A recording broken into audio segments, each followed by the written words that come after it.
Tudo bem? Sejam bem-vindos. O conto de hoje chama-se Soldadinhos de Osso. É de autoria de Marcos Miliano e foi publicado em 2009, quando ganhou o concurso na Universidade Federal Rural de Pernambuco. Então, tá confortável? Vamos começar. Havia muito tempo eu queria visitar minha terra natal. Finalmente cheguei. O aeroporto está lotado e muito diferente. Tudo, inclusive eu, mudamos. Já faz 20 anos que saímos do Brasil. É sexta-feira, na estrada em direção ao litoral tem muito movimento. Ou não, tem muitos carros, mas movimento nenhum. Tudo parado. Felizmente meu caminho é oposto e está livre. Devo chegar a São Benedito em 3 ou 4 horas. O filme da minha infância passa na cabeça.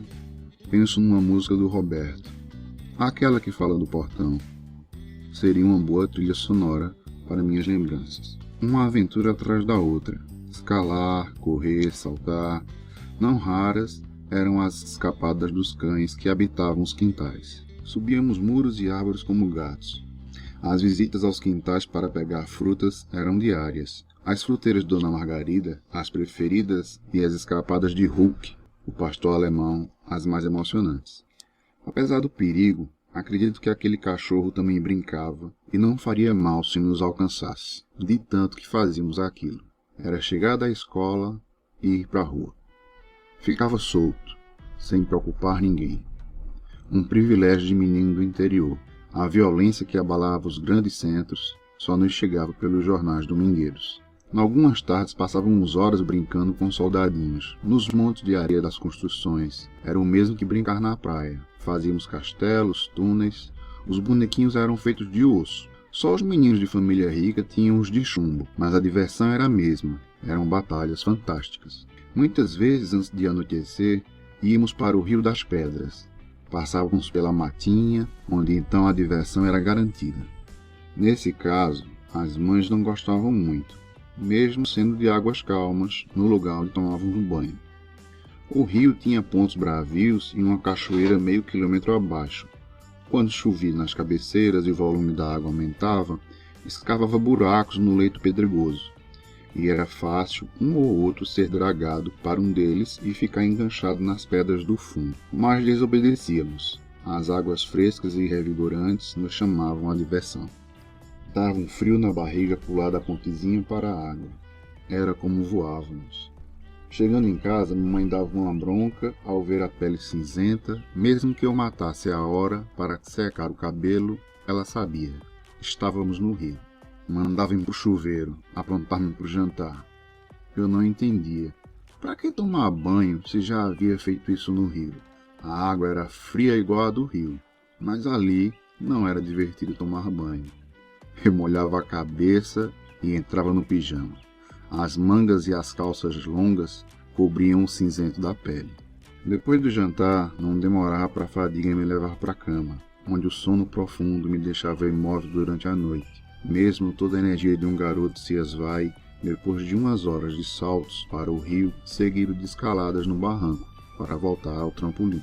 Não me lembro de dormir tão bem como naqueles anos, exceto pela noite em que, pouco antes de dormir, chegou à nossa porta a Dona Francisquinha, procurando Labia.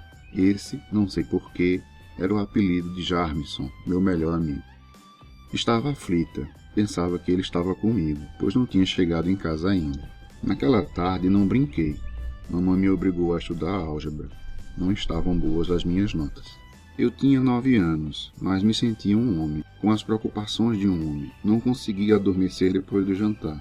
Não sei se pela falta de fadiga das brincadeiras, ou se porque pressentia que algo não estava bem. Mais tarde, aparece a mãe de Labia de novo. Ouvi de longe ela chorando. Já estava adiantada a hora e ele não tinha aparecido. Meu pai se juntou aos outros homens das redondezas para fazer a busca. Eu queria ir, mas não me deixaram. Minha mãe me fez voltar para casa e adormeci, sem perceber. No dia seguinte, logo cedo, acordei com o barulho das vozes. Os homens tinham encontrado Labia no rio, 1,5 km abaixo. Estava sem vida. Dia triste. Naquela data, foi enterrado. não me deixaram ver meu amigo. Lembro-me que Dona Francisquinha chorava muito e todos comentavam que não devíamos ir para o rio. Não era a primeira vez que uma morte semelhante com uma criança acontecia. Faziam o possível para não comentar, mas criança cata tudo. Ouvi numa roda de pessoas que só haviam encontrado cabeça e tronco. Os membros tinham sido arrancados, talvez pela correnteza, ou por terem sido enganchados nas rochas, ou pela queda da cachoeira, e talvez tudo isso junto. Como aconteceu a outros garotos em anos anteriores, um a cada ano, com exceção do ano passado, onde foram 2. Eu nunca tinha dado atenção a esses acontecimentos. Agora que ocorreu tão próximo, conseguia entender porque a única preocupação das mães em nossas brincadeiras residia no rio. No dia seguinte, Dona Francisquinha mandou me entregar os soldadinhos de osso, que eram de meu amigo. Dizia que ele gostaria que ficassem comigo. Ela estava se desfazendo de tudo dele. Meu amigo e eu éramos iguais. Os bonequinhos de osso eram pequenas esculturas de soldados, cavalos e outros animais, muito bem feitas e famosas na região. As de Labia eram perfeitas. Ele era o preferido do escultor, ou melhor, da escultora, uma simpática senhora que morava na matinha. Sempre que algum menino pegava alguns trocados, ia comprar os bonequinhos. Dona Francisquinha era pobre, a mais modesta da rua. Ela sozinha para criar os 4 filhos. Dizia que o pai era caminhoneiro. Só me lembro de ter visto uma vez. Labia levava frutos para aquela velhinha que morava só e andava com a ajuda de um cajado. A artesã valorizava os presentes de meu amigo, retribuindo com os melhores bonequinhos. Eu gostava dos bonequinhos, mas não de ir comprá-los. Tinha medo daquela senhora. Sempre a associava a uma bruxa. Apesar de estar sempre rindo, ela usava roupas escuras e morava numa casinha de madeira, de onde sempre saía uma fumaça pelo cano do telhado. Recebi os bonequinhos, mas nunca brinquei com eles. Poucas semanas depois, fomos morar na Alemanha e os deixei com os outros brinquedos. Viajamos às pressas e mamãe disse que voltaríamos logo, não precisando levar muita coisa. Estou chegando a São Benedito. A vegetação da região me faz sentir bem. É meio como se voltasse ao útero. Tudo é muito diferente da paisagem que me acostumei a ver nesses anos, mas agora é tudo muito familiar. A entrada da cidade tem o mesmo portal, com algumas reformas. A rua que se segue está com uma manta asfáltica. Preferia encontrar os saudosos paralelepípedos que calçavam as ruas. Os prédios também se mantiveram. A igreja, a praça do centro, o mercado, as casas das famílias antigas, tudo está quase como antes. Passo pela rua onde eu brincava, mas não é mais de chão batido, é de paralelepípedos calçados. Preferia que fosse como antes. Veja a minha casa. Está com outra cor. A família que mora lá é de uma prima em 2º grau da minha mãe. Não quero parar, nem entrar agora. Vou para um hotel, depois volto aqui. Estou novamente no centro da cidade. Não tem mais a pensão, agora um restaurante está no lugar. Em cima dele tem um hotelzinho.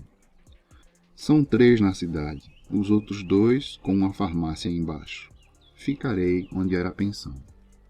O quarto tem uma boa vista da praça. A noite é movimentada. Alguns jovens se aglomeram em pontos da praça e no entorno dela. Desço, dou uma volta, janto, tomo café, fico olhando o movimento. Amanhã cedo visito a rua da minha infância. Uma senhora de 40 e poucos me recebe ao portão da antiga casa. Se parece com as pessoas de nossa família e quando me identifico, me dá um caloroso abraço. Depois de perguntar por minha mãe, me disse que tem muito a agradecê-la, pois quando se casou, não tinha uma casa, e minha mãe tê-la deixado morar na nossa teria sido um grande favor. Disse ainda que, em retribuição, cuidou de todos os móveis e guardou tudo que era mais particular nosso num dos quartos. Perguntou se eu queria ver. Levantei-me e num instante estava no quarto. Em 3 cantos do cômodo estavam as nossas coisas. Fui direto a uma caixa que parecia guardar as minhas coisas. Numa outra caixa menor estavam os bonequinhos de osso. Me virei e perguntei à senhora se lembrava de algumas pessoas, amigos da infância.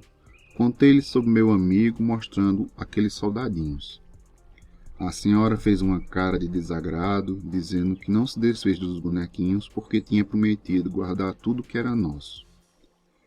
Perguntei por que falava daquele jeito, e com os olhos arregalados numa atitude de espanto, perguntou-me se eu não sabia da história. Acenei que não. Levou-me pela mão para a sala e pediu-me para sentar. Disse-me que lembrava de meu amigo. Teria sido a penúltima morte antes da descoberta que assustou toda a região. Continuou relatando que mais um garoto morreu no ano seguinte, e por ser o número 12, nas mesmas circunstâncias, chamou a atenção de um jornalista da capital que, ao investigar a última morte e encontrar caracteres estranhos, pediu ajuda a um perito criminal. Exumaram-se os 4 últimos corpos e percebeu que não teria sido o rio causador das mutilações. Todos os crânios tinham marcas na parte de trás, de uma forte pancada. A marca da separação dos membros da última vítima mostrava no pescoço e nos ombros que o dilaceramento foi feito não por pedras, mas por dentes. Seria descoberto um matador em série. O investigador questionava os moradores sobre alguém da comunidade com comportamento estranho ou suspeito. 3 pessoas foram apontadas, e quando investigaram a senhora que morava sozinha na mata, encontraram em seu casebre roupas infantis. Depois que aquela mulher apareceu na região, foi que começaram as mortes. Ela atraía os garotos com as esculturas de brinquedo. Depois que fazia amizade, escolhia a vítima e a acertava com o cajado. Não podia se aproveitar de partes como a cabeça e o tronco, então os jogava no rio. Os membros serviam de alimento. Encontraram pedaços de carne humana defumada guardada para consumo. Os ossos dos membros, ela fazia os bonequinhos.